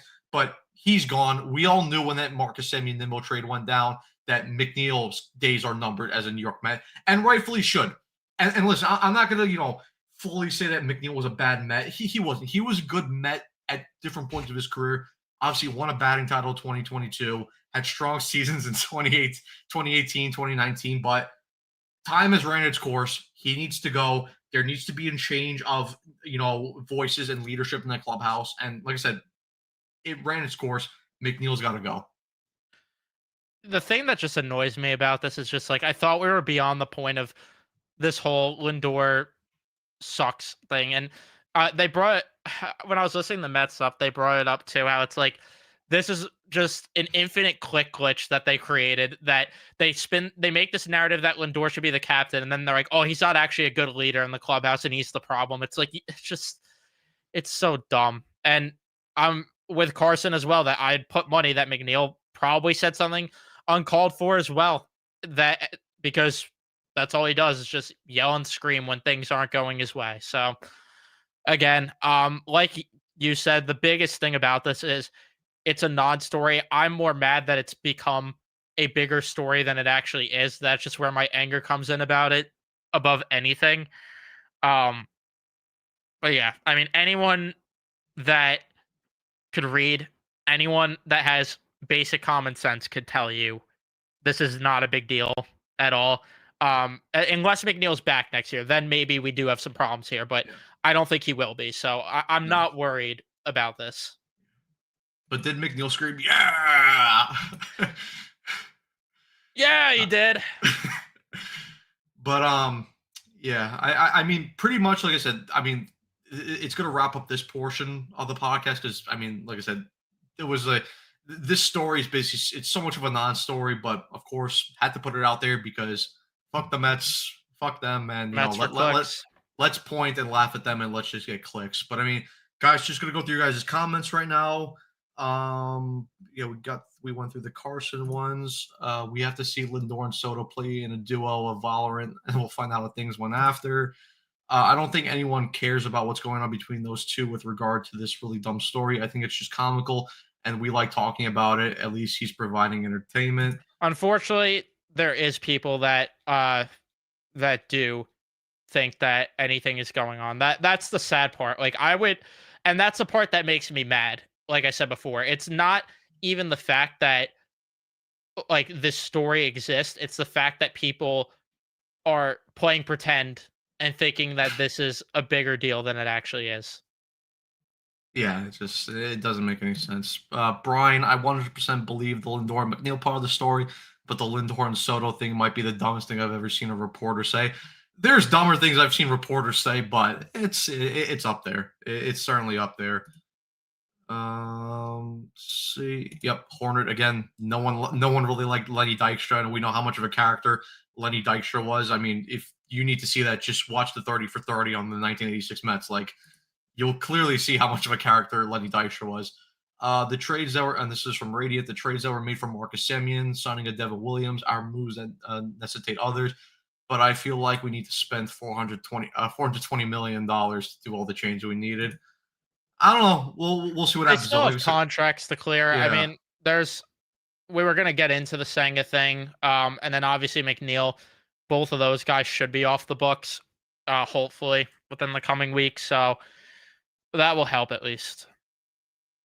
yeah, 100%. I mean, even then, we could just briefly touch upon the Kodai Senga thing because from Will Salmon, it came out that the fact that Kodai Senga doesn't want to get traded from the Mets.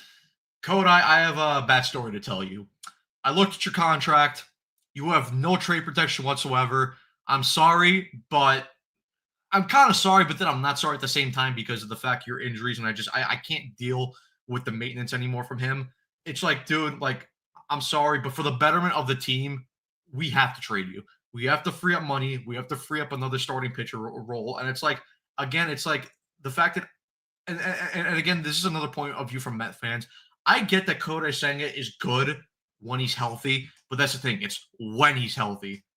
Look at the last 2 years. 2024 basically missed the whole entire year.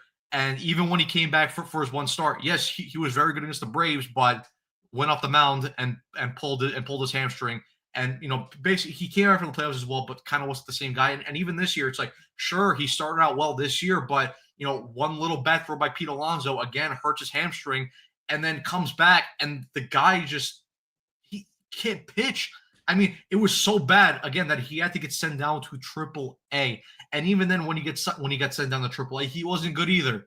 So it's like, and then the whole story with heat fatigue. It's like, bro, like I'm sorry, like I get that not every pitcher is the same, and I get that some pitchers are more durable than others.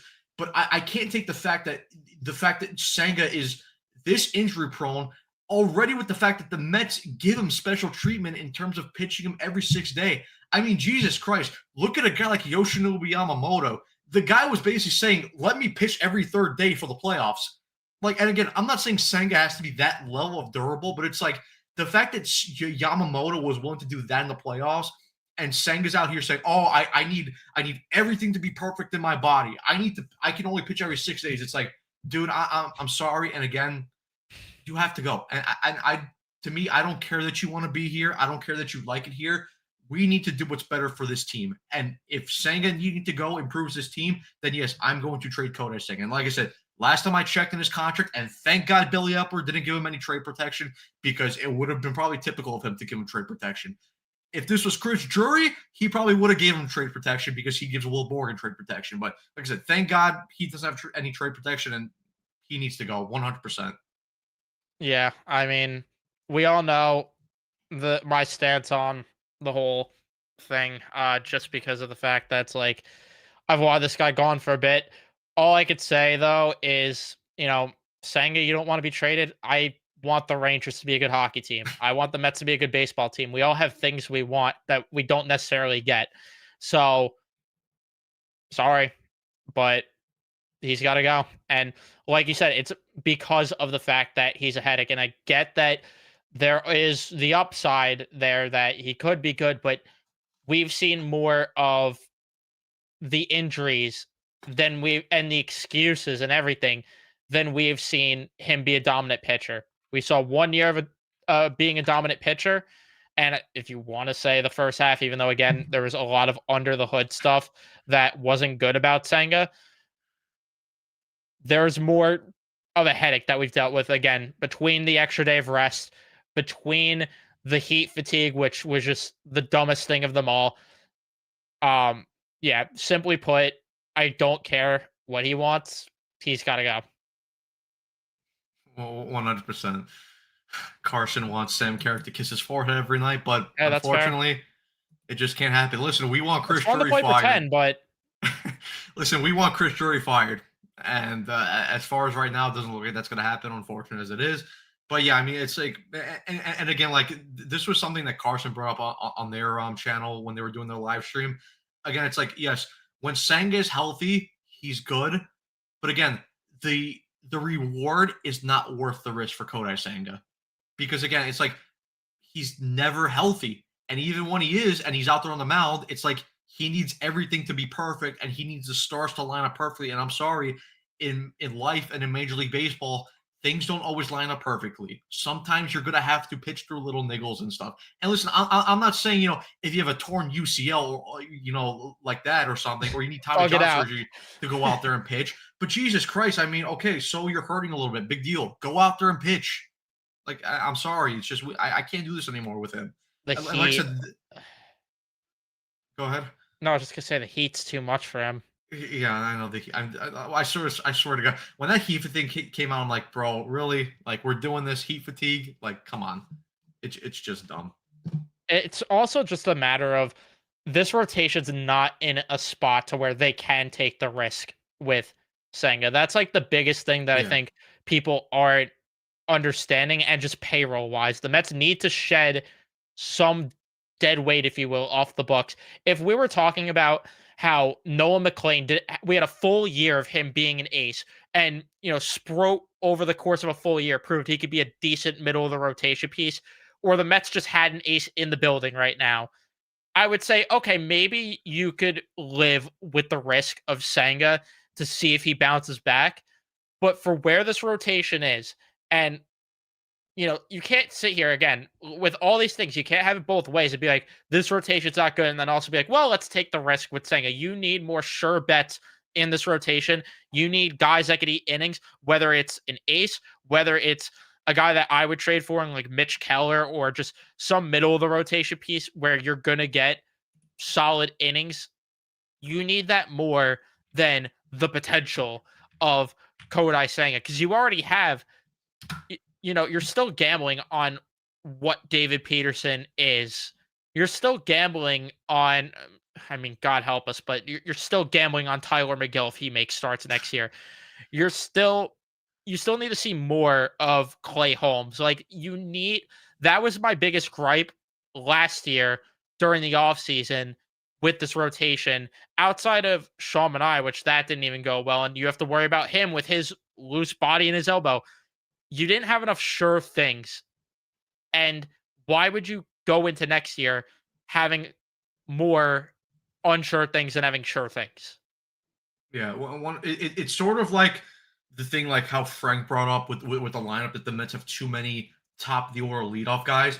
It's same. It kind of the same thing applies to the Mets pitching staff, because when you look at their pitching staff, they just have way too many depth guys. And again, depth is not bad, but when you want to be a top of the line contender team, you need top of the rotation guys. And I mean, like just looking at Fangraphs right now, like Noel McLean. Obviously, we think he's an ace and we think he can be an ace. But again, we only saw a small portion or a small sample size of him. So we kind of need to see a little bit more before we have a full understanding of what McLean is at the major league level. Obviously, we know he has the stuff, but it's, because obviously the more teams see him, and obviously he's going to start this year at the major league roster, depending on, unless injuries happen, which knock on wood, but teams are going to make adjustments. How is McLean going to make the adjustments back to opposing lineups?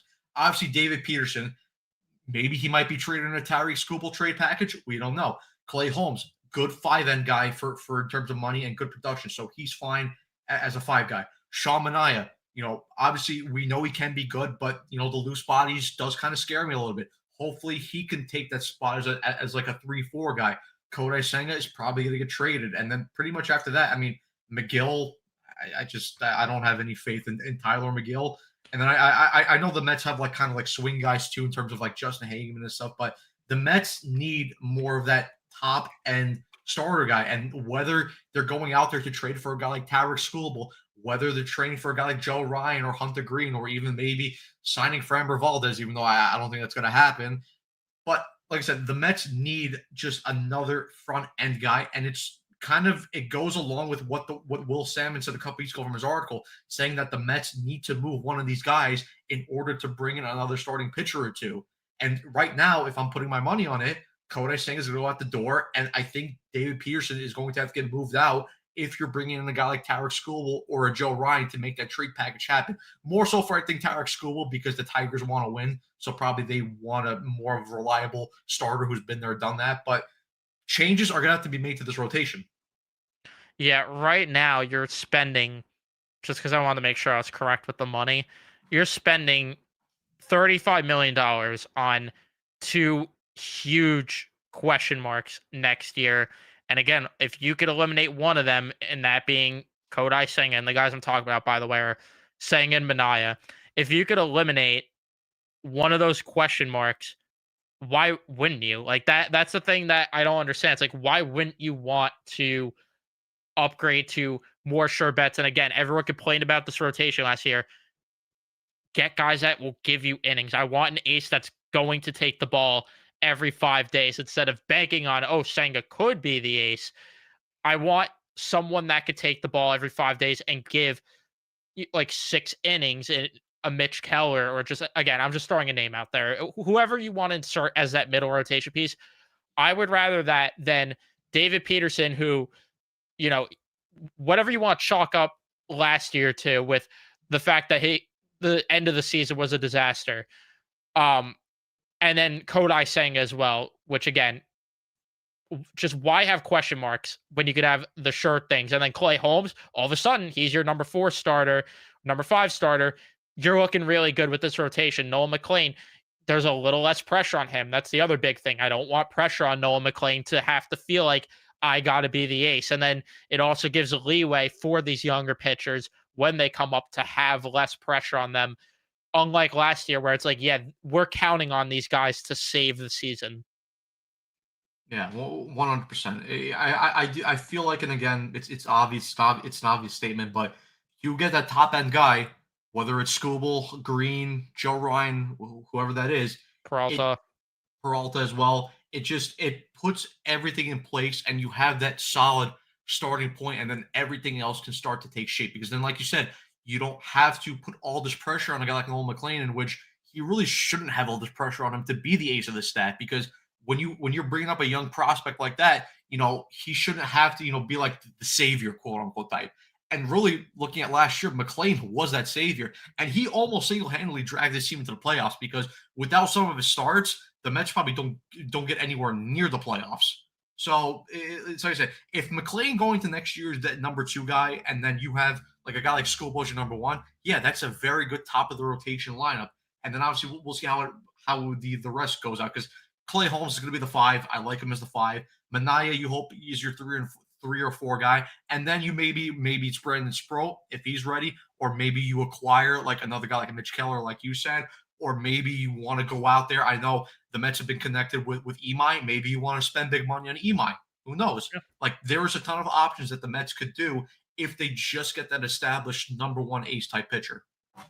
Yeah, exactly. And then again, like, you shed some payroll there as well, which is another big thing, because as much as everyone thinks Steve Cohen's got this infinite wallet, that's just not the case. You need to spend still wisely. You can't just spend on guys, which, got in an argument there about the Cease thing. But either way, um like, again, it's like what Carson's saying. The rotation, everyone right now in the rotation, when you look at them, there's a catch to them. Like, Noah McLean, as good as he is, okay, but we didn't see enough of a sample size. David Peterson, okay, you were so ass in August and September. Can we trust you? Clay Holmes, how is a second year going to go as a starting pitcher? Sean Manaea, the loose body. Kodai Senga, I'm not going to go down the laundry list of things that we have to worry about with him. Tyler McGill is Tyler McGill. Again, I don't have to go down the laundry list there. So it's like, if you could get, and David Stearns even said it with Senga, where it's like, it'd be foolish to pencil him in for 30 starts. Why would you not want to get guys that you could pencil in for 30 starts? And I would ideally like them to acquire an ace via trade, and then either acquire a middle of the rotation piece via trade, or sign a middle of the rotation piece. And then where you could sit here and say, okay, the ace, you no questions there. This guy's taking the ball every fifth day. Noah McLean's your two.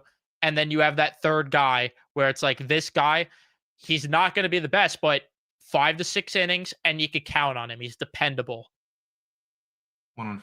100%. I mean, yeah, I mean, listen, like I said, there's not really a whole lot to discuss more about this Senga thing because it's like, again, he just has to go. But I mean, who? I know earlier in the episode you mentioned that a guy was available at least from today. Who was that guy you were talking about?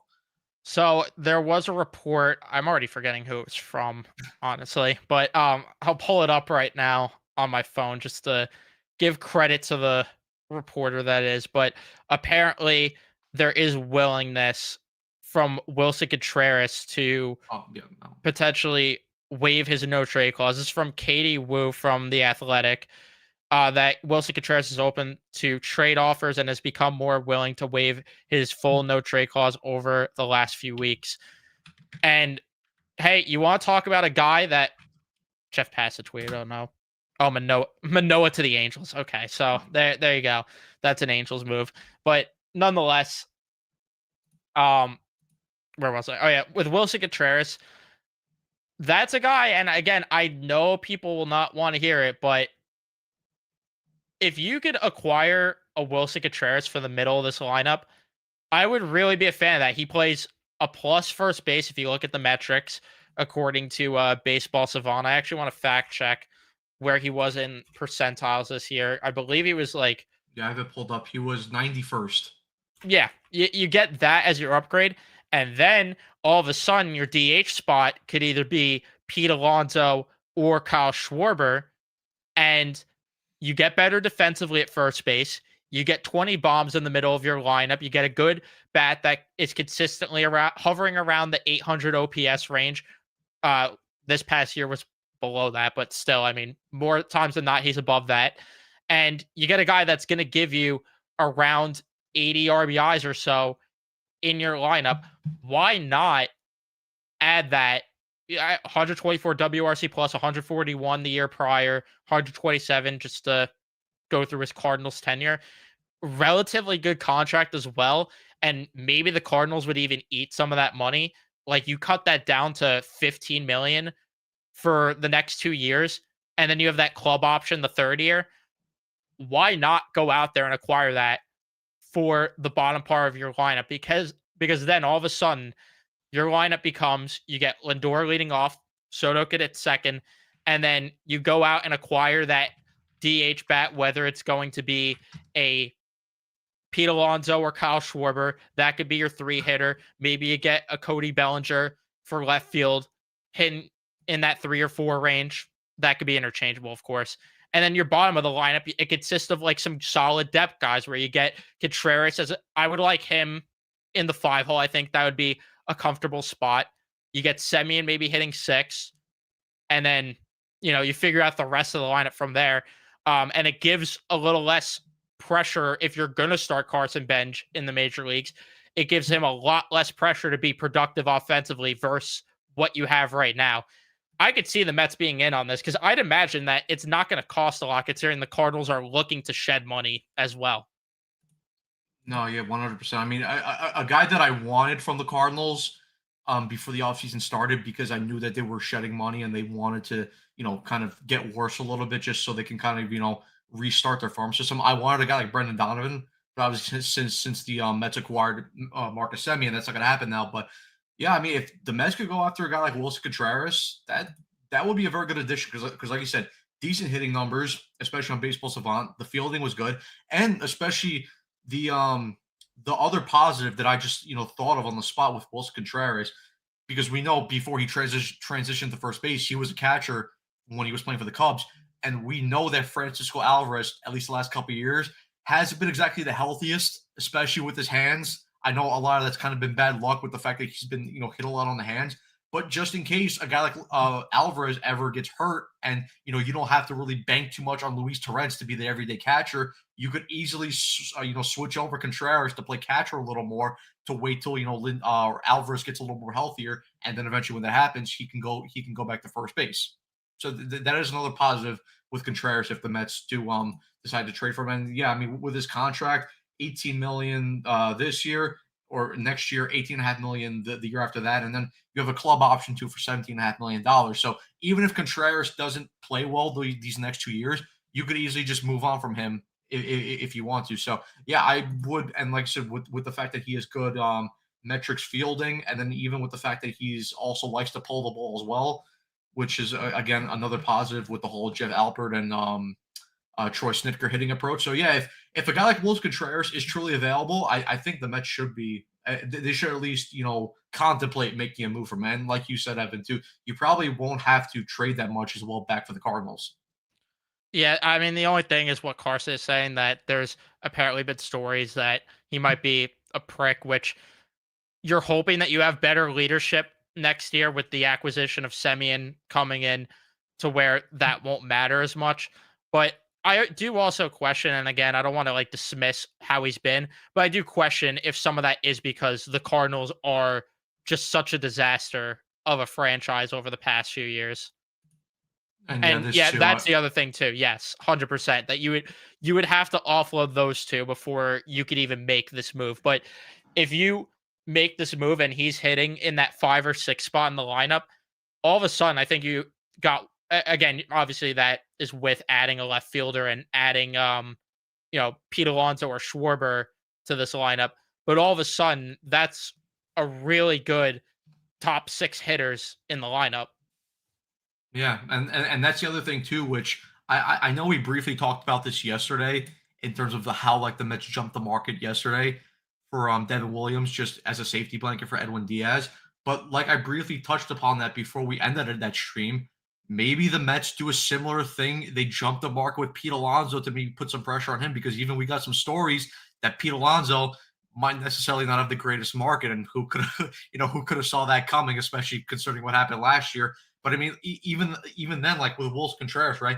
You can play him first base. We know that there's been rumors that Pete Alonso might be willing to DH a little bit more for next year, and if he signs his next contract. So I mean, if you have Pete DHing, Contreras as your first baseman, Alvarez is starting catcher. Now you kind of have like a nice tandem there, and especially like I said, when those guys can interchange positions too, because okay, there might be a game where you have Alvarez catching, Pete DHing, Contreras first base, but then there also might be a game where you have Contreras catching, Alvarez catching, and then you have Pete Alonso playing first base. So a lot of interchanging variable moves that could happen if this move does get made. The other thing that I do like too with Contreras is, and one of the things that we were talking about, especially with guys who the Mets might target, we said that especially last year, the Mets were a very lefty heavy team. You bring in Wilson Contreras, he's a right-handed hitter. And you already brought in a guy like Marcus Semien too, who's a right-handed hitter as well. So maybe you're balancing your lineup out a little bit more better there. There's a lot of possibilities that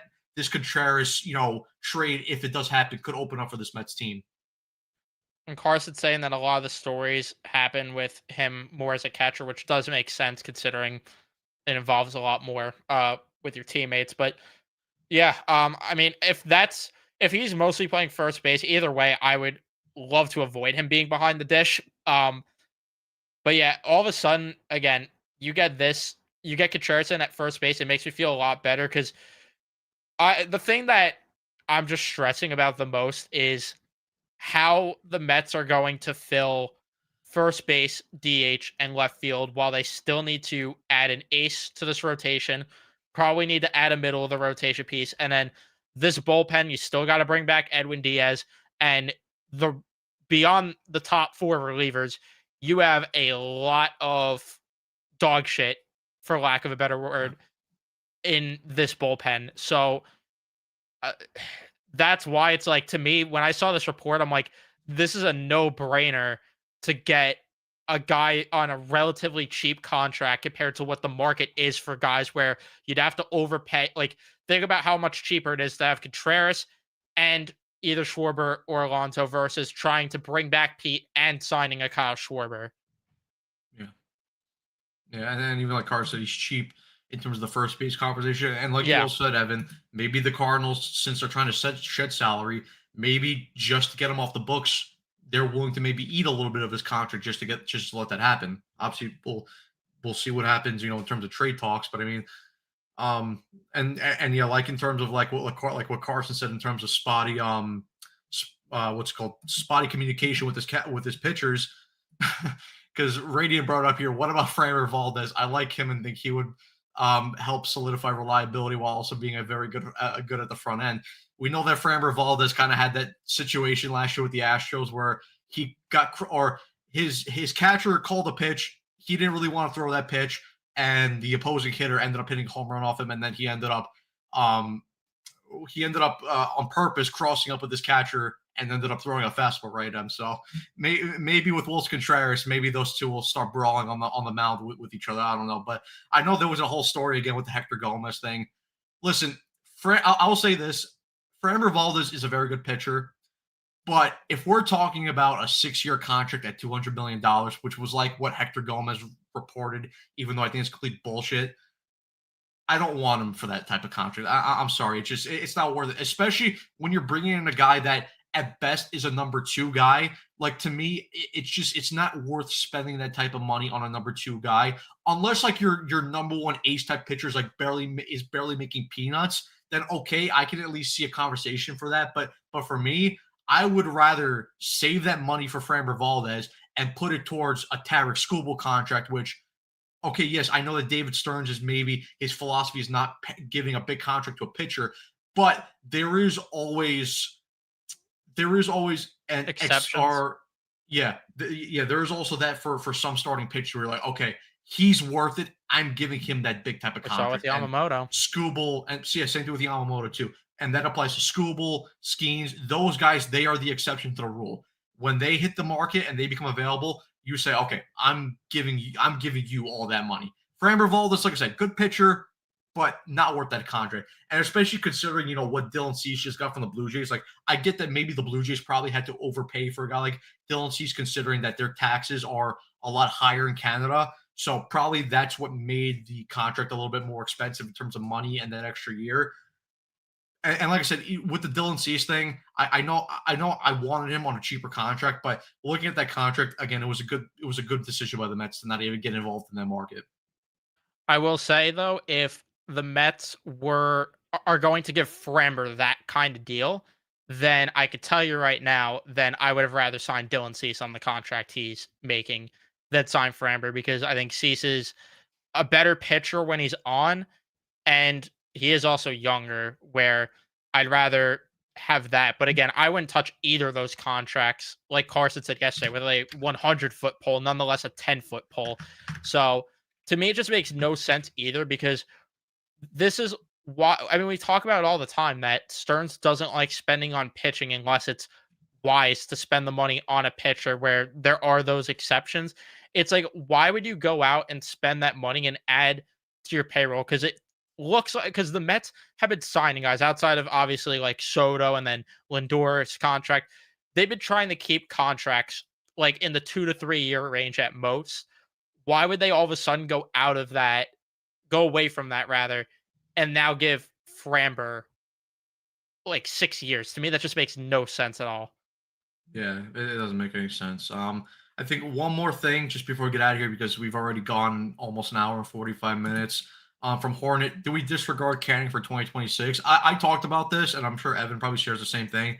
I would bring back Griffin Canning on a cheap 1-year deal if he's willing to take that. I mean, he probably would because I'm not sure where he is along with his rehab. I know he didn't have to get Tommy John surgery, so it's not going to be a long rehab process. But still, I mean, the guy tore his ACL, so like I said, I do wonder where he is at his recovery pace as of right now. But like I said, I saw enough from Griffin Canning last year to where if he wants to come back on a cheap 1-year deal and he's comfortable with it, sure, bring him in. Especially when we've seen like, and because one of the things that kind of hurt the Mets last year was they kind of I know they had some guys in terms of that you could consider swingmans like Brandon Waddell and Justin Hageman, but to me Griffin Canning would be, and that was always our plan from last year. Obviously, the plans changed with the whole Montas and the whole Mania injuries. But our plan originally last year was okay. Canning starts in the starting rotation, but eventually he phases out to become a long man. And I think still as a long man, with the fact that he only has really three reliable pitches, I think that would best suit him. And it's something that the Mets have really lacked since they lost Trevor Williams at the end of the 2022 season. So Again, if Canning is willing to come back on a cheap 1 year deal, which I wouldn't imagine why he wouldn't, if he does, then by all means, bring back Griffin Canning on a 1 year deal. Yeah, considering how he was pitching too, I would imagine he'd want to come back on a cheap deal. So, like you said, why not? Especially when, like I mentioned before, this bullpen beyond Williams, Minter, Rayleigh, and then if you bring back Edwin Diaz, it is a lot of not good. I mean, Richard Lovelady's projected in this bullpen, Austin Warren, Brazabon, Brandon Waddell, and then you have Alzolay also, who I'm intrigued by. I think he's going to bounce back coming Yeah. off of Tommy John surgery, but you still need to fill out the lower end of the bullpen. And if Griffin Canning can come back, that's the only thing though that could hurt the Mets' chances of bringing him back is if you don't promise him a starter role. And like, that's the thing. Is he willing to make his career go on as a reliever, or is he keen on being a starter to get that starter money down the road? Because if that's the case, I don't know if the Mets could bring him back if he wants to start, but if he's willing to come in and be a long man, be a reliever, then yeah, why not? Yeah, I could see that being as a little bit stumbling block. But even then, last year, I mean, I know maybe it was a little bit different considering that Canning was coming off one of the worst seasons that we saw from a starter in Major League Baseball in his life with the Angels. But I mean, there was obviously obvious discussions because I would assume the plan last year was that eventually he was going to switch to being more of a bullpen longman piece. Maybe he looks at last year saying that, look how well I pitched, last year. I feel better in myself and I'm more confident that I could be more of a starter. Maybe now the situation has changed a little bit and his viewpoint has changed a little bit. But like I said, if he's still willing to be that longman type, and even like as a back of the end, just in case, fire our starting pitcher, then yeah, 100% bring him back. Yeah, it doesn't hurt to add depth considering what we saw last year Yeah. But anyway, guys, that's great episode. We've went for an hour. We're just about to cross the hour and 47 on mark. So December 2nd. long episode. I mean, listen, this is just what we do. We talk and we bullshit about baseball. And once again, guys, thank you guys for you guys in the comment section because again, if you guys weren't in here, just keep feeding us, freaking comments and stuff. We probably wouldn't have gone for as long as we did. Maybe we'd have just because we're on drugs when it comes to talking about sports. But like I said, and especially like I said with it earlier, episode 99, one away from 100.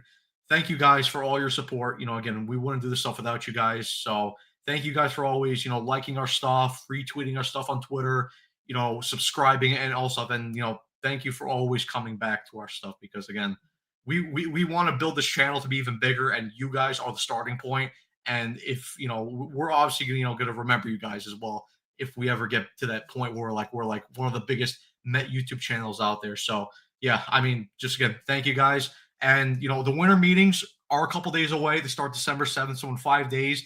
And I anticipate there's going to be some signings. There might be some trades. So keep a lookout for this channel because I'm sure we're going to have some breaking news live streams as well, depending on who the Mets sign or trade for. But and then yeah, and then obviously we'll obviously keep doing our podcast episodes throughout the off season as now we're in December, January, February. We're getting closer to spring training baseball, which I know we're all excited for, especially since we won't have to focus as much more on that hockey team that we watch, which is always a positive.